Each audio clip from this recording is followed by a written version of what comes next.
Hey guys, welcome to lesson 114. If you let me convince you that this is like a game, you are gonna love this lesson. But if you are not convinced that, excuse me, it is a game, you're gonna think it's dumb. Okay, so just have fun and make it a game and we're gonna be all good to go. Okay, look at what it says in example 114.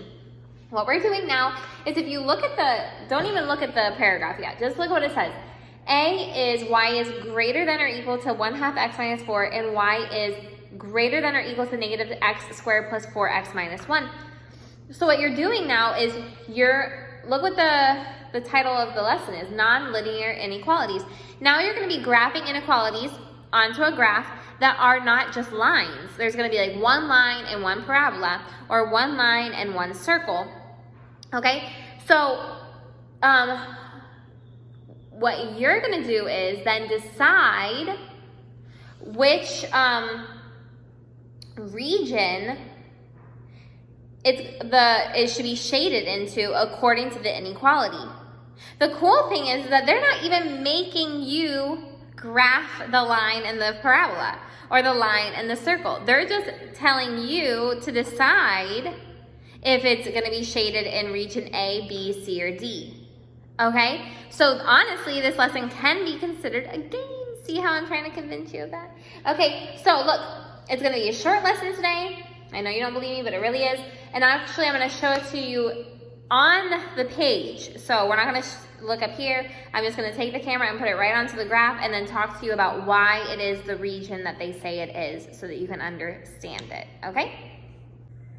Okay, so if you look right here, the very first thing you need to understand is to recognize which one's the line and which one's the parabola, right? We can do that very easily. When this is y equals mx plus b, that's your line. Parabola is always going to be the one that has the x squared, okay? So look at this line right here. This one is talking about this one right here, right? It says that y is greater than this line. So we know that that means that it's going to be shaded up here, which means either it's going to be in A or in B that the regions are going to meet. Okay, so that's what it says. Which region contains the coordinates of the points that satisfy the given system of inequalities? That means that which region is going to be shaded by both of them, right? So we know that because of this line being greater than, we're going to shade this whole thing, okay?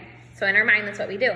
But then it says y is also greater than the parabola. So now that means it has to be above the parabola. It has to be greater than that. The y does, so we have to shade above here. So what region is left above the line and above the parabola? Just region A. And that's what it says down here. Region A is the one that should be shaded, okay? So look at this one. Your parabola is the x squared one, and it says it right here, so it's this one. Y is greater than that, so it either has to be C or A, right? But y is also less than this dotted line. Okay, less than means it's below, that the y is below, so it's either C or D. So which one do they share in common? C. So C is the shaded region. That's what it says right there. Okay, let's look at, I think there's one more. Right here. Which region of the graph satisfies the system of nonlinear inequalities? Okay, x squared and y squared means that this is a circle. This one says that it's going to be less than. Okay, less than is going to be inside your circle. So it's either going to be B or C. Okay, I'm just letting you know that. It can't be above it because that's going to be y's greater than the circle. So it's going to be inside of it, B and C, when it says less than. Okay, and this one is y is greater than x. Okay, so y is greater than this line. So what should your region be? B. Okay, that they're both going to be colored in B. So look at the practice.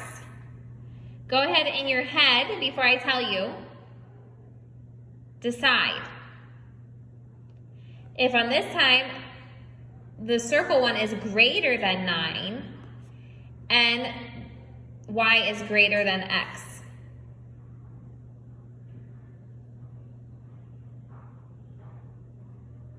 Okay, in this case, it's going to be what? A. Because it's greater than the circle, so it's outside the circle on top. And it's also greater than the line, so it's above the line, so it's either A or B for the line, but it must be A, because that's the one they both share. And that's the lesson for today. I hope you guys understand it. If you don't, just let me know. If you're like, Francesca, I don't understand the greater. I don't understand why that goes up. I don't understand why, the logic behind it, okay? If that's the case, just let me know and we'll go through it, because here are the ones that are applying to today's lesson, 6, 7, and 8, okay? So just let me know if you have any questions. Bye.